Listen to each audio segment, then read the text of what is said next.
आप देख रहे हैं उत्तराखंड लाइव न्यूज, खबरों की सच्चाई तक।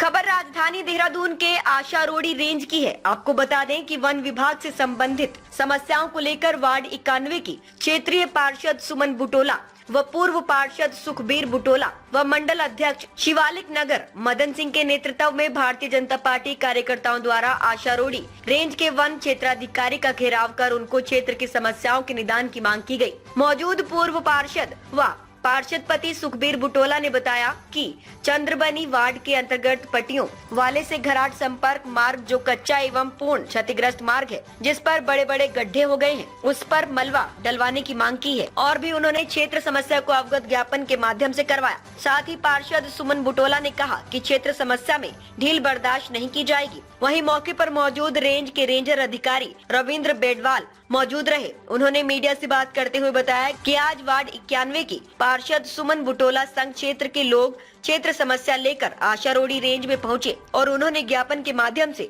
क्षेत्र समस्या से अवगत करवाया। उन्होंने क्षेत्र जनता को आश्वासन दिया कि जो भी समस्या उनके स्तर की है उससे उनको जल्द से जल्द निजात मिलेगी और आगे अपने उच्च अधिकारी को इस समस्या से अवगत कराएंगे।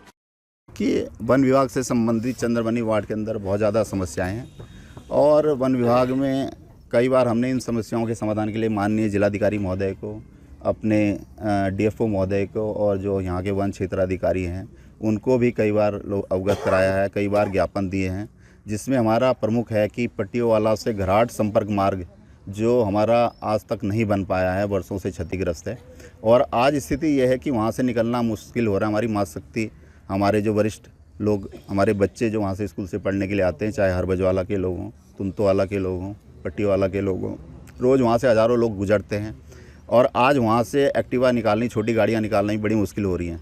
हमारा कहना है कि कम से कम जंगलात वन विभाग कम से कम उसमें पेचिंग का काम करे, कम से कम उसमें रोडी बिछा दे, कम से कम वहाँ से आने जाने में की समस्या ना हो। इसी प्रकार से हमारा जो चोइला में आप लोगों ने देखा कि बरसात में आप लोगों ने भी कवरेज किया, पूरा चोइला आशारोड़ी रेंज का पूरा पानी चोइला में घुस गया, जिससे वहाँ पर कई घरों में पानी, कई लोगों के घरों के बर्तन बह गए, कई लोगों की सामान बह गया और हमने कई बार वन विभाग को इस बारे में अवगत कराया। हमारे द्वारा इसमें दैवीय आपदा से मद से भी प्रस्ताव बनाए गए थे, जिसमें पुस्ता भी सिंचाई विभाग के द्वारा स्वीकृत हो गया था और स्वीकृत होने के बाद में सिंचाई विभाग के अधिकारियों ने वन विभाग से संपर्क किया कि भाई हमें पुस्ता लगाना है, जो बाढ़ आती है उसे रोकथाम के लिए। वन विभाग के द्वारा उसमें लगाने की परमिशन नहीं दी गई और आपको पता है कि दैवीय आपदा का पैसा वो रिफ़ंड हो गया क्योंकि वहाँ काम नहीं हो पाया। इसी प्रकार से हमने वन विभाग को फिर कहा कि भाई आप लोग अपने यह पुस्ते लगाइए, क्योंकि रोकथाम तो करनी है, क्योंकि आबादी को भी बचाना है। उसके बावजूद वन विभाग द्वारा 2 साल बीतने के बावजूद भी आज तक कोई कार्रवाई तार जाल लगाने के संबंध में कोई नहीं की गई। जो कम से कम सूखे पेड़ हैं उनको काटने का अधिकार इनके पास में रेंज को होता है, उन्हें कटवाने की अनुमति देने का अधिकार इनके पास में होता है। कम से कम जहाँ सड़क में खड्डे हुए हैं उसको फिलिंग करने का वन विभाग की भूमि है, तो वहाँ पर आप देख सकते हैं कि हमारा चोइला क्या मोहब्बे वाले में पुस्ते लगे हैं, कारबारी में पुस्ते लग रहे हैं। केवल चोइला हमें और पट्टियों में ऐसी क्या दिक्कत है कि वहाँ पर पुस्ते नहीं लग पाते हैं? अन्य क्षेत्रों में कैसे लग रहे हैं, वहाँ के लिए कैसे पैसे आ रहे हैं? मतलब आप यहाँ रेंज में जो बैठे हुए अधिकारी हैं वो काम नहीं करना चाहते हैं, या बीट में जो बैठे हैं अधिकारी वो काम नहीं करना चाहते हैं। इसी कारण जब प्रस्ताव आप बना के नहीं दोगे तो पैसा कहाँ से मिलेगा आपको? इसी प्रकार से कई योजनाएं होती, जिला योजना में आप प्रस्ताव बना के भेजिए ना। मैंने पिछली बार भी कहा था जिला, आप अपने मकान के, अपने जो जंगल में जो आपके पास में वन चौकी उसको रिपेयरिंग के लिए तो पैसा आपके पास हर साल में आ जाता है। क्यों नहीं आप जनहित में कहीं काम करते हैं? अपने हित में काम करते हैं, पर जनहित की काम भी बात भी तो कीजिए आप कुछ। चोइला में जो धुआराव नाला है उसमें मलबा इतना आ गया कि आज गांव और मलबा बराबर हो चुका है और वहां पर मलबे को निकालने की बहुत ज़्यादा आवश्यकता है, क्योंकि अगर बरसात आ गई तो वहां से लोगों का निकलना मुश्किल हो जाएगा और लोग जो आबादी को हमारा बहुत बड़ा खतरा वहाँ पर उत्पन्न हो गया। इसी प्रकार से हमारे भुट्टो वाला में और पट्टियों वाला में कई जो सूखे पेड़ हैं, कई बार काटने को हमारे मुख्यमंत्री हेल्पलाइन में भी कंप्लेंट की है, हमने ज्ञापन भी दिए हैं। उसके बावजूद आज तक वन विभाग ने उन सूखे पेड़ को काटने की अनुमति नहीं दी है। अभी कुछ दिन पहले ही एक पेड़ का टहना गिरा है जिससे हमारा एक गाड़ी क्षतिग्रस्त हो गई थी। मेरे विभाग वन विभाग के अधिकारी को भी अवगत कराया गया था कि भाई ऐसे सूखे पेड़ों को तुरंत काटा जाए, पर वन विभाग रोज़ ये अधिकारी घुमाने का प्रयास करते हैं। हर जो भी कंप्लेंट हम देते हैं तो घुमा देते हैं किसी भी तरीके से, कोई भी काम नहीं होने थे। इसी प्रकार से हमारे बीच में बंदरों का आता है इस चोइला चंद्रमणि पट्टीवाला में, और कई बार कहने के बावजूद वहाँ के बंदरों को नहीं पकड़ा गया। इसी प्रकार से आपने देखा कि जंगलों के अंदर में आज एक गुज्जर को आप रखते हैं, एक को सरकार ने अधिकार दिया है, तो उसकी जगह में 10-10 गुज्जर आप देखिए जंगल के जंगल खाली हो गए। तो जंगलात विभाग कर क्या रहा है? दुनिया भर के जो बेशकीमती पेड़ थे वो कटे जा रहे हैं, मांस वहाँ से बिक रहा है, शराब की तस्करी वहाँ से हो रही है। भाई जंगल इसलिए छोड़ना है कि भाई वहाँ पे लोगों को वहाँ जो गुजरों को बसाया गया है वो इसलिए नहीं बसाया गया है कि वो जंगलों का नुकसान करें, या लोगों को इसलिए नहीं वहाँ पे पनाह दी जा रही है कि वहाँ वो नुकसान करें। तो मेरा जंगलात विभाग के अधिकारियों से अनुरोध है कि वो जंगल को देखें, जंगल को बचाने का प्रयास करें, और जो सरकार के द्वारा जो पैसा दिया जाता है उसका सही रूप से इस्तेमाल करें। और आज हम 20 दिन के इन लोगों को अल्टीमेटम यहाँ पर देके जा रहे हैं। इसके बाद में आज तो हमारी ये 15-20 लोग हम लोग लेके आए हैं।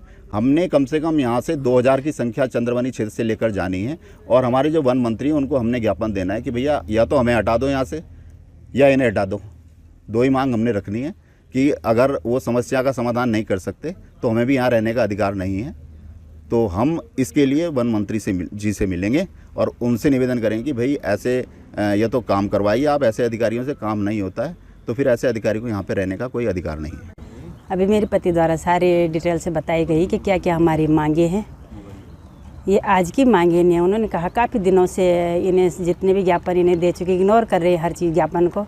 मैं अपने क्षेत्र की जनता के लिए कुछ भी कर सकती हूँ, क्योंकि अगर ये लोग अभी भी इस चेतावनी को नहीं समझ पाएंगे तो अभी कहा भी गया है कि हम इससे भी बड़ा कदम उठाएंगे। अपने क्षेत्र में मैंने पहले भी अपने क्षेत्रवासियों को कहा था कि 91 वार्ड को नंबर 1 वार्ड बनाना है। तो नंबर 1 वार्ड तभी बनेगा है कि जब उसमें हर चीज़ की सुविधाएं फैसिलिटियाँ उन्हें मिलेगी। जैसे अभी बताया भी गया है कि चाहे नाली से, रोड से, या लाइटों से, या वन विभाग के अंदर भी जो भी ये डिटेल से भी बताई गई है, इसके द्वारा चारों तरफ जब तक चौमुखी विकास नहीं होगा तब तक वो बात नहीं बनेगी। तो मैं सरकार से भी यही अपील, यही अनुरोध करना चाहूँगी कि आप हर तरफ से हेल्प कीजिएगा। आज रेंज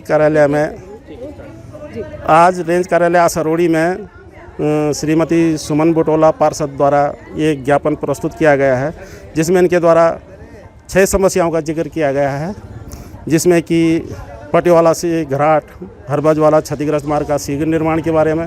तो इस बारे में हमने इनको आश्वासन दिया है कि हम इसका प्रस्ताव बना के भेज देंगे, क्योंकि आरक्षित वन में पूरी रोड है। दूसरा, जो बंदरों के शीघ्र जो है बंदरों की समस्या का निवारण करने हेतु जगह जगह पिंजरे लगाने के लिए हमारे द्वारा इनको आश्वासन दिया गया है। बल्कि अभी 3 मार्च को ही 25 बंदर इस क्षेत्र से पकड़े गए हैं, और तब भी हमारी टीम इसमें लगातार कार्रवाई करती रहेगी आगे। नहीं, जो हमारी स्तर की समस्याएं होती है हम कोशिश करते हैं कि लगातार उसका त्वरित समाधान निकाला जाए और जनता को उसका समाधान प्रस्तुत किया जाए। तो हम लोग इस बारे में प्रयास भी कर रहे हैं। ये रोड जो है मुख्यतः आरक्षित वन भूमि के अंतर्गत है, और इसमें जो होता है भारत सरकार से बिना अनुमति के ये रोड पक्की नहीं बन सकती। और इसमें हमने लोगों का भी आश्वासन दिया है कि जहाँ गड्ढे पड़े हुए हैं तो वहाँ पे थोड़ा मलबा भर के वो गड्ढों को ठीक कर देंगे। देहरादून से संवाददाता अंजलि पासवान की रिपोर्ट।